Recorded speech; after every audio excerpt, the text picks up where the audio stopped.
ओम नमः शिवाय।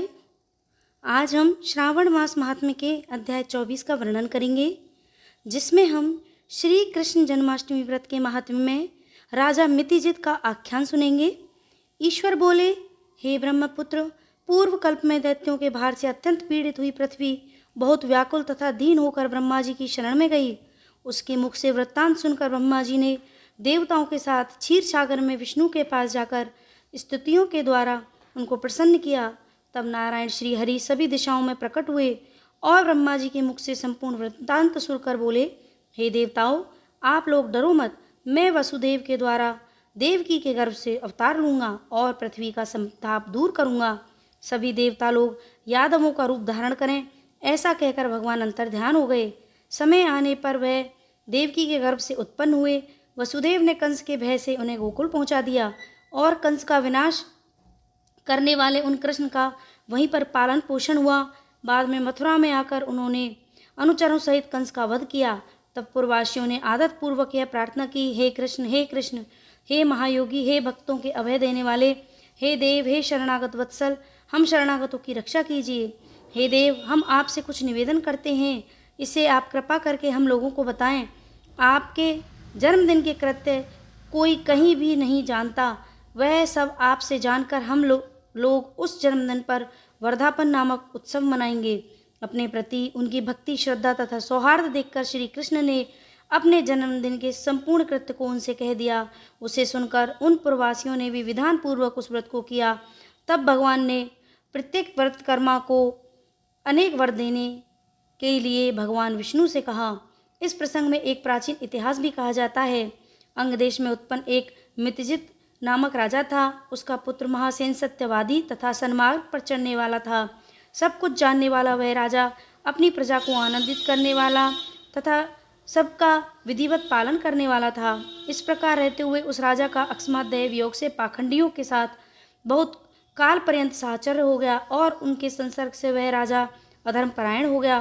वह राजा वेद शास्त्र तथा पुराणों की बहुत निंदा करने लगा और वर्णाश्रम के धर्म के प्रति अत्यधिक द्वेष भाव से युक्त हो गया। हे मुनि श्रेष्ठ, बहुत दिन व्यतीत हो जाने के पश्चात काल की प्रेरणा से वह राजा मृत्यु को प्राप्त हुआ और यमदूतों के अधीन हो गया। यमदूतों के द्वारा पास में बांधकर पीटते हुए यमराज के पास ले जाते हुए वह बहुत पीड़ित हुआ। दुष्टों की संगति के कारण उसे नरक में गिरा दिया गया और वहां बहुत समय तक उसने यातनाएं प्राप्त की। यातनाओं को भोगकर वह अपने पाप के शेष भाग से वह पिशाच योनि को प्राप्त हुआ। भूख व प्यास से वाकुल वह भ्रमण करते हुए मारवाड़ देश में आकर किसी वैश्य के शरीर में प्रवेश करके रहने लगा। वह उसी के साथ पुण्यदायिनी मथुरापुरी चला गया। वहां पास के ही राक्षसों ने उस पिशाच को उसके गृह से निकाल दिया। तब वह पिशाच वन में तथा ऋषियों के आश्रम में भ्रमण करने लगा। किसी समय दैवयोग से श्री कृष्ण जन्माष्टमी के दिन व्रत करने वाले मुनियों तथा द्विजों के द्वारा महापूजा तथा नाम संकीर्तन आदि के साथ रात्रि जागरण किया जा रहा था। वहां पहुंचकर उसने विधिवत सब कुछ देखा और श्री हरि की कथा का श्रवण किया।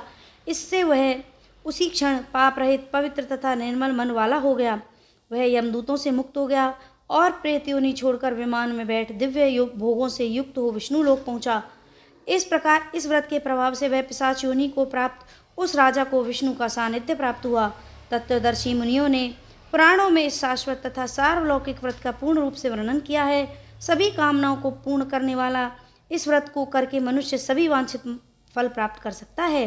इस प्रकार जो कृष्ण जन्माष्टमी के दिन इस शुभ व्रत को करता है, वह इस लोक में अनेक प्रकार के सुखों को भोग कर शुभ कामनाओं को प्राप्त करता है।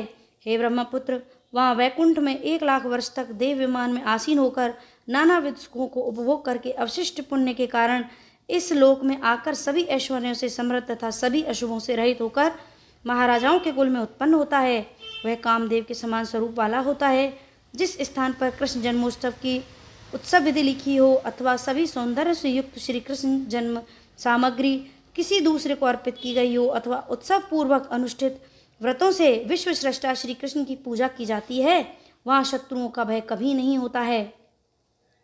उस स्थान पर मेघ व्यक्ति की इच्छा करने मात्र से वृष्टि करता है और प्राकृतिक आपदाओं से कोई भय नहीं होता।